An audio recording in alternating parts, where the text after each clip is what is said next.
Welcome to another episode of Cosmic Echo, a Tail Eater podcast. This podcast applies a scientific viewpoint on the strange and bizarre phenomenon that happens in our lives when we sleep in altered states. In this episode, we speak with Peter Gorman about his book, Ayahuasca in the Blood, 25 Years of Medicine Dreaming, which concerns his long-standing relationship with the Amazonian visionary medicine ayahuasca. Award-winning investigative journalist Peter Gorman has spent more than 25 years tracking down stories from the streets of Manhattan to the slums of Bombay to the jungles of Peru. Specializing in drug war issues, he worked for High Times magazine for 14 years, during which time he was senior editor, executive editor, and editor-in-chief. He is also credited as the primary journalist in the medical marijuana movement. If you enjoyed this episode of Cosmic Echo and would like to learn more about Peter Gorman and his work, you can visit our website at taileaters.com/CE podcast, and there you can click on links that will take you to Peter Gorman's work as well as his books. Additionally, if you enjoyed this podcast, you can support us through our Patreon page, which is located at the same website. Well, without further ado, let's get to the interview. Peter, how are you doing? I'm very good. Thanks very much for having me on the show. So you have wrote Sunday morning. Oh, Sorry. So you have wrote a fantastic ayahuasca book, and not only does it explain all of your extremely interesting experiences, but it also reminded me of a I don't know, almost kind of like a travel adventure book. I don't know. It was, and you have a really great writing style that comes, I believe, from your past as a journalist. Is that correct? I'm currently a journalist still. Yeah. I would say here's the thing I think lends that travel bonus to the book. You know, when I started doing ayahuasca, it was a long time before the internet. It was 1984. So I had never heard of it. And basically the fellow who was teaching me jungle survival, Moises Torres Vienna, the great guide, he had me use ayahuasca to be able to have night vision, to be able to, as he said, put the jungle in your blood, so that I would be able to see and sense snakes before they saw me, so that I would know don't step in that space. That's going to be kind of a quick mud sort of space. Let's step over here instead. He saw ayahuasca as something that could tremendously aid you when you work in the jungle, because the people who lived in the jungle utilized it. And so I used it before and after trips. Let's say I wanted to say, let's walk to the Matsez Indians.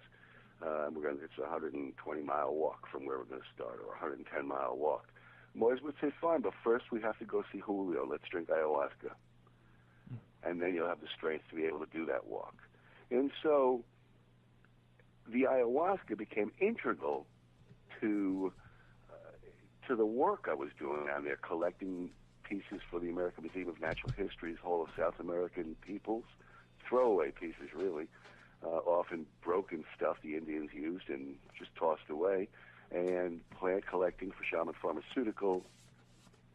And so for me, the ayahuasca was secondary until it became very vital in my life. It was secondary to the work I was doing down there. And so, which is where why is more travel than just here I am again, drinking. Well, you have some incredible stories in your book. Can you tell us a little bit about ayahuasca in terms of you've spoken about it for night vision? Can you tell us about how it started to go from there and then towards healing? Well,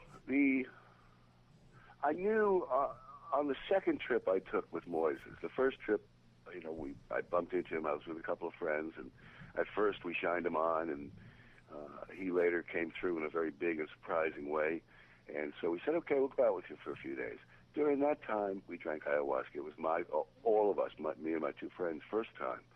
And I had an association with a bird that I found very incredible, unexpected, nothing like I'd had with hallucinogens prior to that. was associating with a bird, and I was feeling us move the feathers on our wings, you know what I mean, and dive down for fish. And when the bird ate a fish, I nearly choked in real life, real time. The second trip, I wanted to return. I was going to do 30 days jungle survival with Moises. I mean, I really thought the guy knew his stuff. And I was returning alone, and I said, well, let's go back to Alphonse, the first Coronado. And he said, nah, he moved away. Nobody knows where he is. And that's typical of people on the river I've since discovered. He just shifted somewhere else. And so we met a fellow named Julio Herrera. And there were several men at his house, and he was preparing ayahuasca for them, and we happened to arrive there on the right night. And he said, sure, we could drink with him.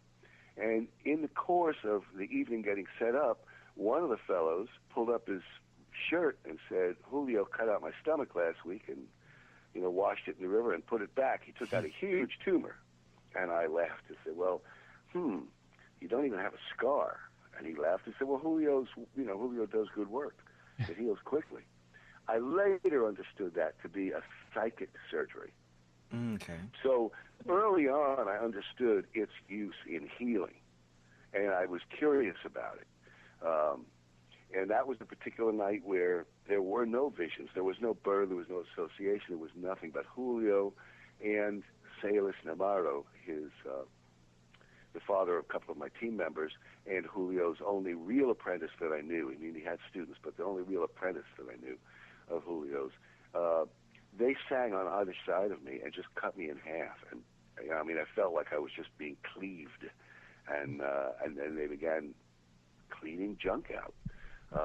And so that was my first taste of a healing property on me. It really became a major deal when I was living in Peru 15 years later, and I had a bar on the toughest block in Iquitos. I had married a Peruvian woman and adopted her 2 kids, and we had our own baby, and I just thought, let's live down here for a while. And I began taking people out to the jungle and letting them experience the jungle, and in the course of that, drink ayahuasca. And at one point, my people kept coming back from the trips, and they'd write me 3 months later or 6 months later telling me what great healings they'd had. And one day I was at the bar, and my marriage was breaking up, and I was, drinking too much, and I was pissed off at the world. And I said to somebody there, one of my clients, I said, these stupid freaking tourists, they're getting all this healing. I'm the one who needs the healing work. Well, I had no idea, but, maybe a week, 2 weeks, whatever it was later, I was up the river at Julio's, and I drank, and there was this kind of all around me in my ayahuasca dream. I mean, you're not out of it in the ayahuasca dream. You're in this world and the other world usually at the same time. And so, what the heck there's no grass here. I'm on Julio's platform. But it was like just thousands of little insects moving through the brush. And suddenly there's this voice real clear that says, we heard you. It's your turn. I said, turn for what? I said, for healing. We heard you. You said you need healing. We're here to do it. And that was the start of an epic 3 or 4 year journey of the most painful, fearful experiences of my life. Because these little guys determined that because the breakup was ruining my heart, in fact, the problem was in my heart, I didn't know how to, accept love. I didn't really know how to give love, on a one-to-one. For the world, I could give it easily. For friends, easily. But to accept it for myself, that somebody was in love with me, I guess I was really just kind of a passive-aggressive type person. I'm not worthy, so if you love me, then you must be an idiot. You certainly can't be worthy. So, you push people away who really love you. And to do their work, these guys just had to cut me open, pull out my heart, which would kill me, and then get rid of the bad stuff and put it back in me, and I'd be all right, but I'd be different. So they determined to do that work, and I fought them every step of the way. Every step of the way. Every time I drank, there would be that rustling of the grass, and they would announce, we're here. Let's do the work this time. And I would say, no, no, I'm not ready for this. Can we, let's not do this tonight. And they would just wrestle with me until they'd finally get some goop out of my heart. And they'd just tell me, what chance you're missing, what chance you're missing, And eventually they finished their work, and they really were they were very regretful that I had not taken advantage of them to the extent that I could have. Mm-hmm. They were very, we could have taught you so much, But it was time for them to turn me over to some other guardian, some other assistant who could help me with the next step I needed to go through. So, they kind of did one last night of real working on me, and it was fantastic. And I finally let go, and it was just brilliant, and it changed the way I deal with the whole world and the world of love. I mean, it began, that night was the beginning of where I could really see a big change and see what I'd been doing wrong and what needed to be corrected if I was going to make the best of a broken family situation and still be the best dad I could be to my kids who needed me without being full of rancor. It took a couple of years to implement that, of course, but I'm a slow learner. But so, for me, that if I was aware of ayahuasca's healing, I was aware that it was healing my people, I was aware that it was teaching me an awful lot, I was aware of Julio's capabilities as a healer, but it was the appearance of those spirits that I thought of as the doctors and called the doctors. I mean, we humans need to compartmentalize things so our heads don't explode. And so calling them the doctors rather than those little voice things that grab me and rip me to pieces, that's it's easier to just call them the doctors. The doctors, I think they were real legitimate spirits who inhabit the same space we inhabit, and were willing to share a little of their time with me until their time with me was done. Then it was time for the next teacher to come along, and he made me beg for the doctors, please come back, because he was rougher than they were. And so it's been, and it was really during that period when I realized how vital ayahuasca was for me, not just for seeing in the dark, not just for giving me the courage to walk across huge swaths of really pretty dangerous jungle. I mean, you get one day past the last camp, you're in no man's land. That's where you stumble on a group of 40 or 50 boars, eating fruit, and if you scare them, they scatter. They're liable to just run you over in a stampede, Wow. Or, the big anacondas that no one's seen, so no one's killed. Or you've got to cross a swamp, and you just looking at the cayman in the swamp saying, God, we can't go back, or I have to cross that other swamp we already did, and I'm not doing that one again. So you got to go forward, and so okay, let's just hold the packs over our heads and hope these mothers are full right now and don't just come along and start eating us. So ayahuasca had always been good for that end of things. But, yeah, I mean, the red period, the red magic period, learning about the heart and the blood that rushes through all of us, that was very important. And it was important for me to be able to get my first inklings of how to utilize that same sort of red magic to be able to do a little bit of healing when it's really necessary and there's no one around there's nobody else around who can do it. Well, speaking of healing others, can you tell us a little bit about your son's experience? Well, I mean, I've got two sons, and they both have had several. My son, Marco, my younger son, was probably about 13, 14. I didn't keep notes on the dates for that one for some reason, and we drank several times. He was with me several times over the course of a year when we had the bar, and so I forget which exact one. But at one point, when people come and they drink with me, they drink ayahuasca as part of the jungle experience, not apart from the jungle experience. Ayahuasca camps are great. I wouldn't put them down, but they're not what I was taught, and it's not what I do. So with me, it's let's go out and explore the jungle, and come the day, it'll be the right day, and we'll drink the ayahuasca.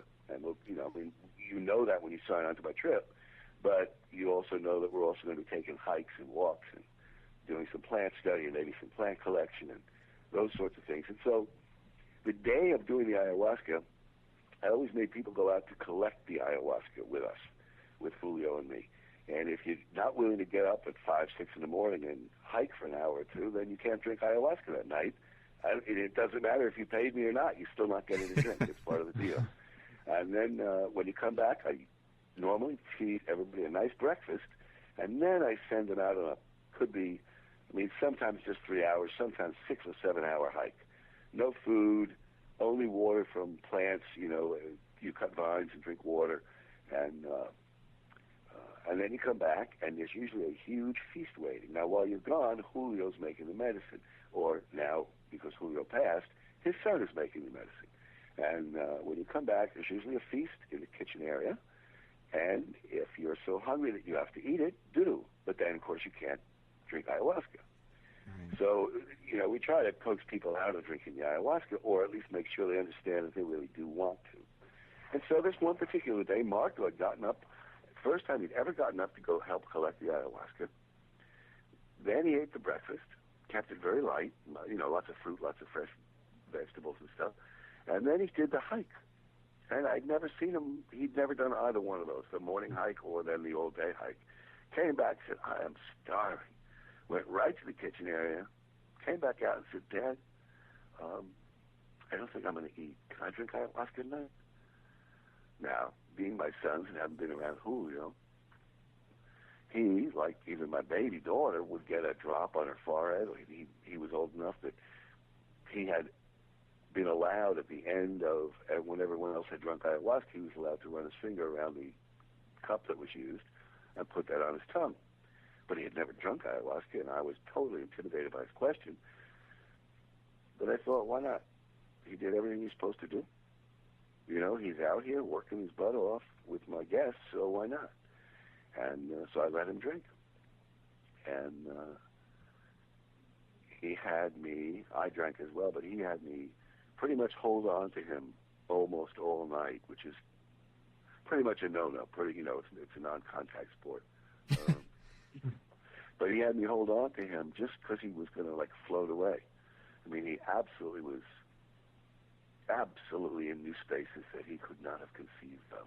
Like all of us, except that he only had a 13, 14-year-old, brain to be able to deal with it, And in the morning, one of my guests, great guy who's become a great friend, although different part of the country, but still a great guy, came over and said, how the did you give your son that?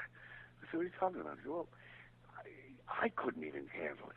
I mean, how could you do that to your son? What could you possibly get out of it? And I said, I don't know, let's ask him. So, and it's not my habit when we drink ayahuasca. I'm not big on let's hold hands the next day and discuss what you had. What you got is what you got. If you want to discuss it with me, I'd love to. If you want me to ask Julio or now his son Jairo, sure, we'll do that. But I'm not a big kumbaya. Let's chat about what our experiences were. I just, my feeling that if you keep them in and stir them up just among yourselves, you're going to get maybe more accurate than if you try to describe and compartmentalize everything to another person right away. And so it wasn't my habit to ask people what happened. So I said, Marco, Sean really is upset that I gave you, let you drink ayahuasca. Did you get anything out of it? And, after he got through his, well, I was scared to death. I mean, gee, well, because I was almost flying away, Dad. I was like, yeah, okay. Did you get anything? He said, well, yeah. Before last night, I've always been afraid of the dark. You know that. And, he sleep with his light on and stuff. And he said, because that's when ghosts come out, at night. And that's when there are ghosts, and they always scared me. Now, last night, I realized that ghosts are here all the time. There's millions of spirits everywhere. It's just that with ayahuasca, I could hear them, and I realized that they weren't out to get me. They're just, doing whatever they do. So I don't think I'll be afraid of the ghosts anymore. I don't think I'll be afraid of the dark anymore. And he wasn't. Never again was, slept with his light on. Now, of course, there's a corollary to that, which is once you open that door, once you broaden the spectrum of, your ethereal eyesight, but like as if you broaden your spectrum of your hearing or your sense of smell. In this case, broaden your awareness of the fact that you might think you're the only person in the room. You might be the only person in the room, but you're certainly not the only spirit in the damn room. I mean, the table's got a spirit, the picture's got a spirit. It's all got anything that you can see. It shares I don't know, that might all be one spirit, but certainly there's other life going on anywhere you are. And so the corollary to Marco's learning that spirits were everywhere is that they sometimes still to this day bother him. And they bother him less now that he's 23, 24.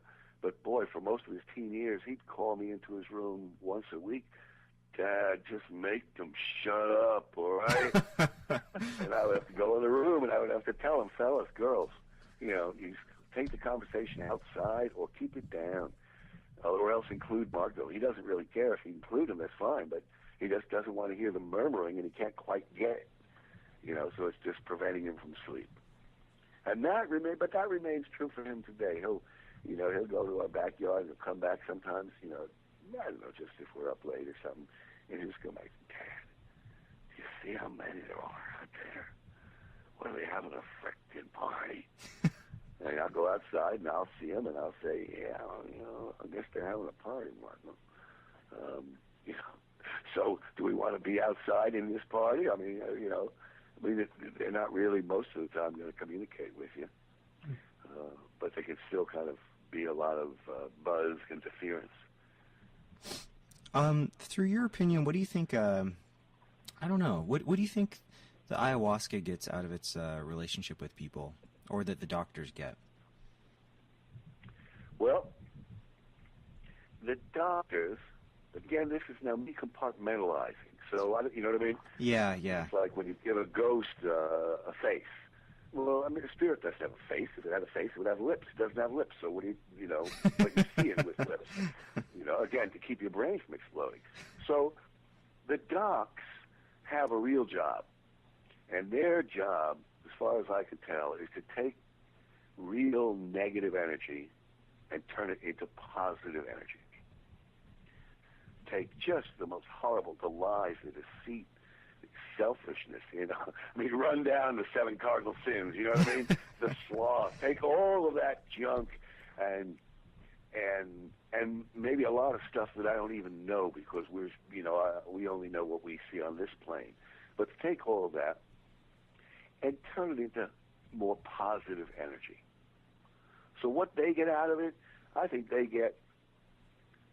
it's simply their job. I mean, it's just like saying bees make honey. Human beings destroy planets. Whatever it is, that's your job. So that's your job. It's what you do. You might also do other stuff, but that's your job. So what does ayahuasca get out of it? Now, this is where we get tricky. Ayahuasca, she is not, or in some cases he, but, she's not the be-all and end-all. I mean, wherever she came from, there's somebody bigger than that behest her. You know what I mean? Right. Et cetera, et cetera. Right. But given that, I think that the spirit of that vine is a very giving, it's a spirit that wants humans to understand that this place is bigger than we think it is. I really think she's got a job, and for a long time it was contained, in the Amazon, but that her job, even in the Amazon, was to allow people on one river to communicate with people on another river. You don't have to get very philosophical with people like my mother-in-law when she was alive, my father-in-law. When you say, do you believe in spirits? They're like, of course. What do you think we used before we had the telephone? You always could talk to Aunt Rosie, but she lives 8 rivers away. That's a long canoe ride. Now with the invention of it or the introduction of the telephone down there, people stop practicing those things. Just like, plant medicine goes out the window when a doctor walks in with antibiotics, an antibiotic cream, right? So some of this stuff does get lost or, it's watered down a little bit. But I think ayahuasca is simply like the gatekeeper who opens the door for you to be able to realize the other spaces, or some of them, that exist with us. And in those other spaces are other life forms, other beings, other spirits. And so as the gatekeeper, I think what she gets out of it, at least in part, is, the joy of doing her job well, letting us, be able to communicate with people in far-off land or, with Western man. I think, she gets a kick out of being able to introduce us to the fact that, yes, you can be a physical doctor for somebody from 2,000 miles away. If you use the tools, if you're given tools and if you utilize them well, the same way that, doctors can, in theory, now, most of us would call it Star Wars stuff, but, you could use a laser beam from New York City to, fix somebody's eye in a laser surgery in Moscow. That's probably not why they invented those laser beams, but you could do it. And so why can't you use the invisible laser beams that turn out to be in your finger in form of energy once you've been shown that you actually have those? And this is how you use those. Okay, so be a surgeon for someone 2,000 miles away. Just handle it. That's the job of healing. And I think from the healing point of view, ayahuasca likes having more of us understand how big the world is, how the world, a little bit more insight to how the world really works, which doesn't mean we know how the world works, but a little bit more insight than maybe we would normally be raised up in the Western world. Now, on the other hand, since ayahuasca is a being too, I'm sure there's an ego involved. So when I say enjoy it, that would also then lead to the point where, well, maybe she enjoys it too much. Maybe she's spreading herself too fast, too far. And, that's when you have to say, well, okay. So when I talk to her, I tell her, keep yourself in check. Same rules apply. Use it, don't abuse it, or you're going to lose it when it comes to the power, whether it's, the power of speech, the power of being in love, the power of being a dad. Use it. Don't abuse it, or you lose it. You lose your kids. They stop being your kid. I mean, they might physically be, but they stop relating to you if you abuse the power of being a dad in any one of a million ways. So it is with, if you have spirit helpers who can, in a pinch, lend you what looks like an ability for a moment that normally humans don't have, well, they're only going to lend it to you as long as you use it in the way that they find acceptable. If you start abusing that for selfish purposes, I think they're just going to take it away, which is, So ayahuasca herself sometimes needs to be reminded, hey, big fella. What can you tell us about the different colors and types of magic that you've encountered? Julio, this stuff comes from Julio. Okay. And Julio never sat down until near the end of his life and tried to teach me. He never said, you need to know this. Now, it's just been, it's just the way he was. Maybe he wasn't thinking of me as an apprentice. I certainly turned out to be a student of his, but he wasn't thinking of me as, oh, here's an apprentice. Okay, today we're doing this lesson. Today we're doing that. So Julio always worked with four magics. Red magic that rushes through the blood of all of us, and white magic that illuminates every part of the universe. Green magic that runs through the verdancia, underneath the seas, underneath the seas on Mars that they're just discovering now. The same magic. And then black magic, the thick, dark, molten center of the earth, center of an atom, center of a neutron, the thing that holds things together to be able to function. So those were the four magics Julio dealt with. And each one, when I look back, I realize, the first ones associating with birds, associating with anacondas, being able to travel long distances with animals, to visit people in other parts of the world. That was the green magic stuff. That's just, it runs, you're really running from, a tree root to grass root to, you know what I mean? Mm-hmm. Through the ocean, all that's just utilize that. That's a pathway. And you can travel on that. You could do all sorts of things with that. It's also very powerful. I mean, look how big the big trees get. Look at the strength that's in there. The red magic is the magic, simplified, it's the magic in our bloods. It's in our hearts. And so it's got to do with heart.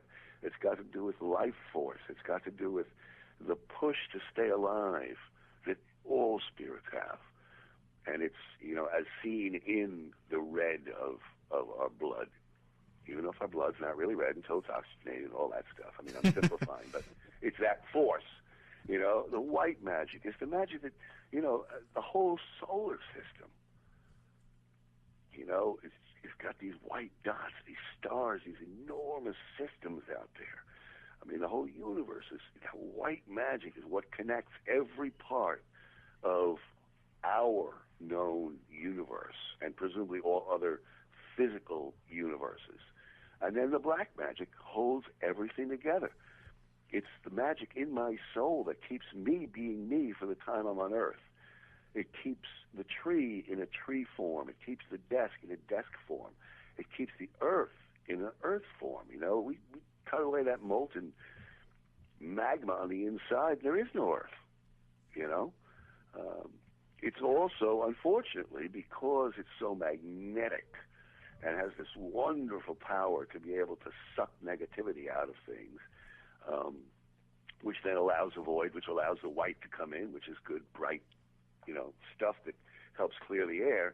That black stuff is really, it's gotten a bad vibe because it's the easiest of the magics to misuse, to mishandle, because it's got this tremendous magnetic power. If you are introduced to it, it's very easy to be tempted to utilize that for your own needs or your own wants. And then hence we have the word black magic in, dictionaries all over the world, or the equivalent. And I think really what that is just a misuse of the tremendous magnetic power within everything. Thank you for doing that. It's kind of been almost a running question that I've had on here is in your book, you had very positive accounts of red magic, and then in Steve Byer's book, I think his teacher told him it was dangerous or whatever, and so that was really great. Thanks for going through all four of those. Well, and now other people might have other colors. You know what I mean? Yeah, absolutely. Julio was just Julio, so I don't. I wouldn't want to limit it to these are the four. No, these were the four that he worked with, and that he invoked when he would, set up an arcana to protect the space from outside influence. When we were going to drink ayahuasca, he would set up that arcana, that arc, with invoking red magic and green magic and white magic and black magic. And he also, near the end of his life, warned against, because he knew I'd not really begun the black magic while he was alive. I have been introduced to the others, but not the black magic. And so he warned against trivializing that one in the last couple of years, when he began to say, Peter, here, learn this. Because he knew he was dying, and he wanted me to get some of this stuff.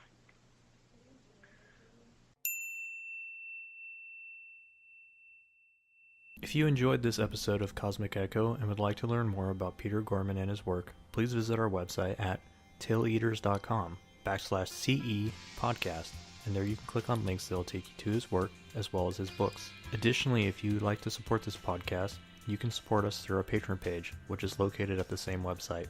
We look forward to bringing you additional episodes in the near future, but until then, happy dreaming.